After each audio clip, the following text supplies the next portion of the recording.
Əli bəy, gəl biraz gecə sürüşləri haqqında danışaq sizinlə. Gecə sürüşlərinə də hazırlıqdır bu danışdıqlarımız. Deməli, sutkanın qaranlıq vaxtı var yolun işlandırılmış sahələri, var yolun işlandırılmamış sahələri, düzdürmü? Gecə vaxtı sutkanın qaranlıq vaxtı yolun işlandırılmış sahəsi deyərkən nəyə nəzərdə tuturam? Bax, o işıq dirəksini görsən solumuzda. Bax, onun əgər lampoçkası, yəni işığı yanırsa, bu deməkdir ki, sutkanın qaranlıq vaxtı yolun işlandırılmış sahəsidir. Amma elə yollarımızda var ki, ümumiyyətlə orada işıq dirəkçəkləri yoxdur. Və ona deyirlər sutkanın qaranlıq vaxtı yolun işlandırılmamış sahələr. Aydındır? Deməli, qayda bizə deyir ki, Əli bəy, sutkanın qaranlıq vaxtı yolun işıqlandırılmış sahələrində biz yandırmalıyıq yaxın işıqlarımızı. Artıq nə uzaq işıqlar yandıra bilməzsən, nə duman işıqlar yandıra bilməzsən. Yəni uzaqla birlikdə və yaxud yaxınla birlikdə yandıra bilməzsən. Biz yandırmalıyıq yaxın işıqlarımızı. Amma yaxın işığı yandırmaq üçün, bax solda görsən o hissəni. Onu bir dəfə tut, bir dəfə çevir. Aha, bu indi maşının yox, qaytar geri, qaytar. İşə çevirirsən. Bir dəfə vur. Qabartdı. Aysa. Avtomobildə yanında hal-hazırda qabartı işıqlar. Düzdürmü? Qabartı işıqlar nədir? Köz işıqlar. Avtomobilin qabartını bildirir. Tutaq sutkanın qaranlıq vaxtı biz burada dayanmışıq qardaş. Düzdürmü?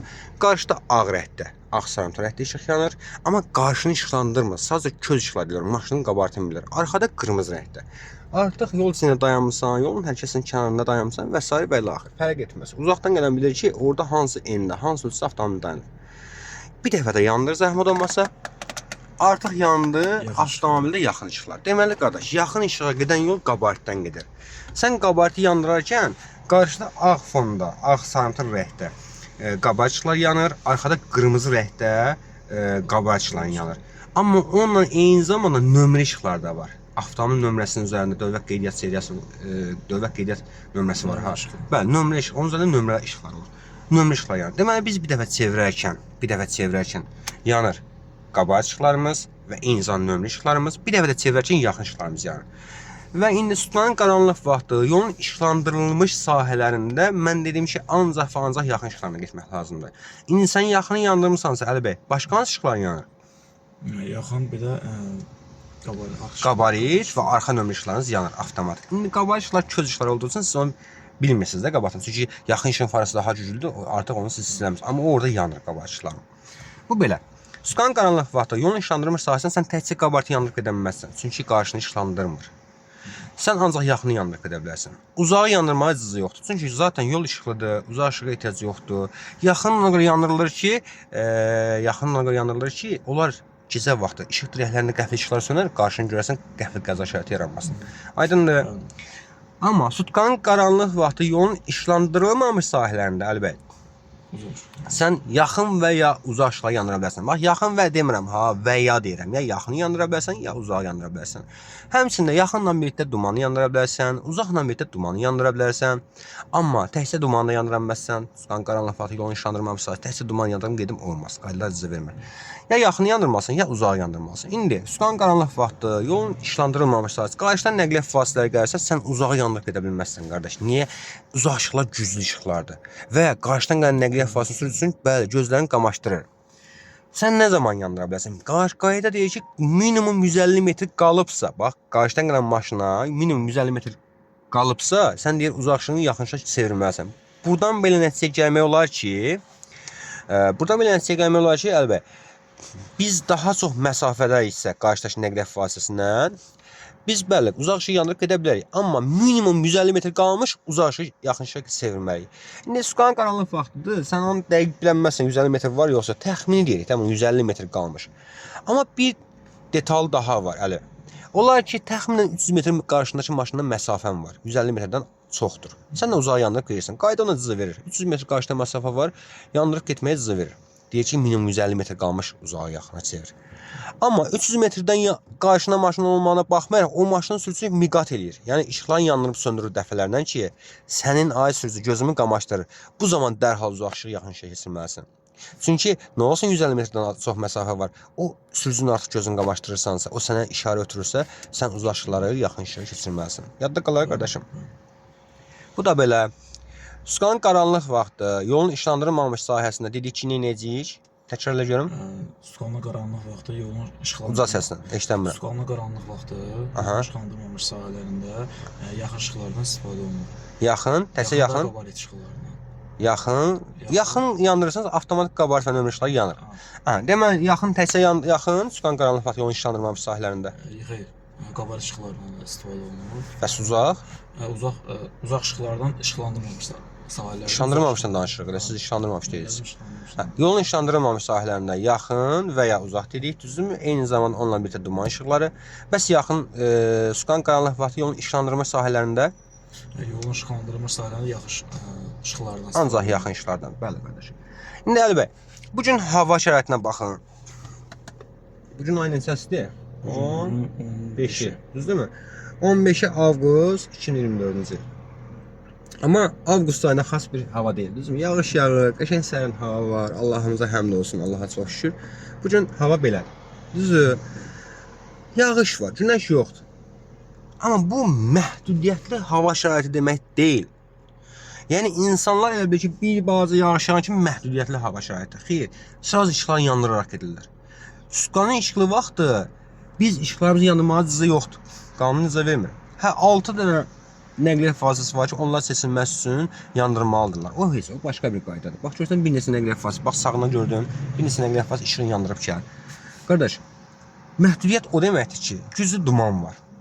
Duman. Görmürsən. 2 metr qarşını görmürsən. 10 metr qarşını görmürsən, misal üçün.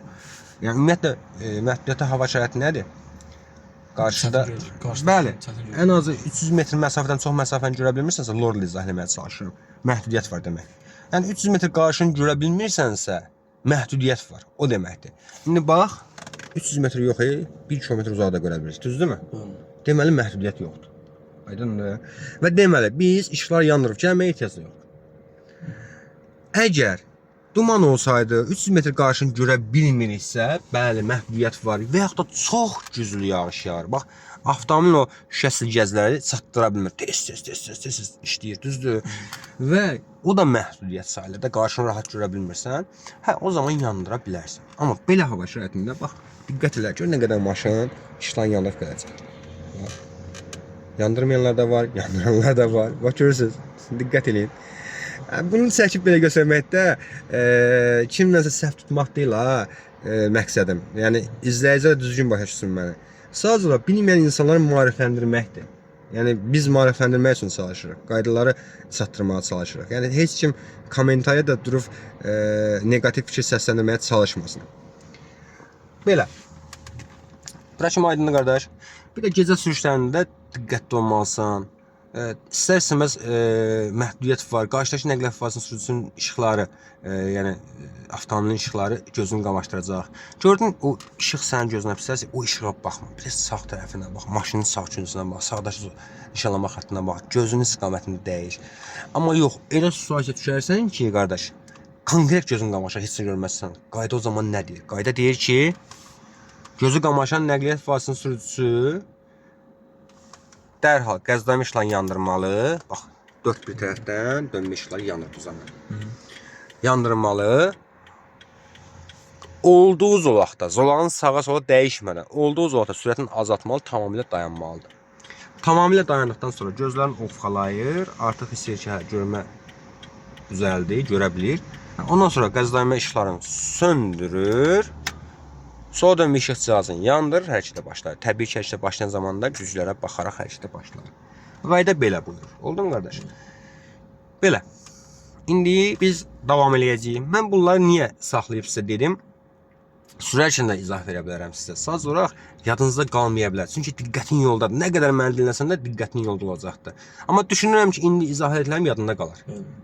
Yadında qalar. Tamam, indi bu dediklərimiz axşam sürmə dərslərinə sənin və ya axşam özünü sürəcəksən inşallah indən sonra.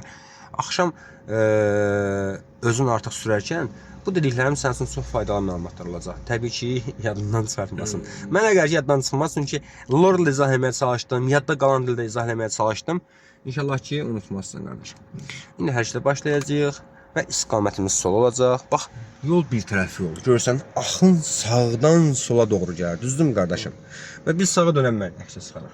Biz sola dönəcəyik və sola dönmüş işıq sazımızı yandıracağıq və təbii ki, bax buradan gələnləri gözləmək şərtilə. Niyə? Çünki biz bu dəqiqə parklanma ərazisində dayanmışıq.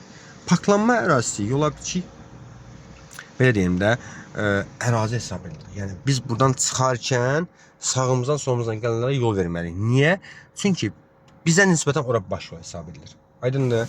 İndi sola dönmüş işıq sazını yandır, qardaş. D rejiminə at. Məqamda bax çıx qardaş, çıx. O maşınla traktörümüz kəsişmir. Kəsişmirsə yox, artır. Kəsişirsə onu gözləmək, onu belə gözləməliyik. Aydındır? İndi mən çəkiliş dayandırıram. Qarşıda dairəvi yol ayrıcı nişanı var, düzdürmü? Dairəvi yol ayrıcı nişanı var. Təsir 4.3 nişanı varsa, dairənin içərisindəkilər üstündür. Solumuzu gözləyəcəyik. Aydındır? Dairəyə gəlirkən sağa dönmə işıq sazımızı yandırmalıyıq. Dairədən çıxarkən yenə sağa dönmə işıq sazımızı yandırıb çıxmalıyıq. Hə, dairənin içərisində dövr edirsən, o zaman sol dönmə işığını yandır. Hə, girərkən sağı yandır, dairədə dövr edirsənsə solunu yandır, dövrlə və çıxarkən də sağını yandır, kənar sağ zolaqdan çıxmaq lazımdır. Qayda belə tapşırır. Aydındır mı? Tamam.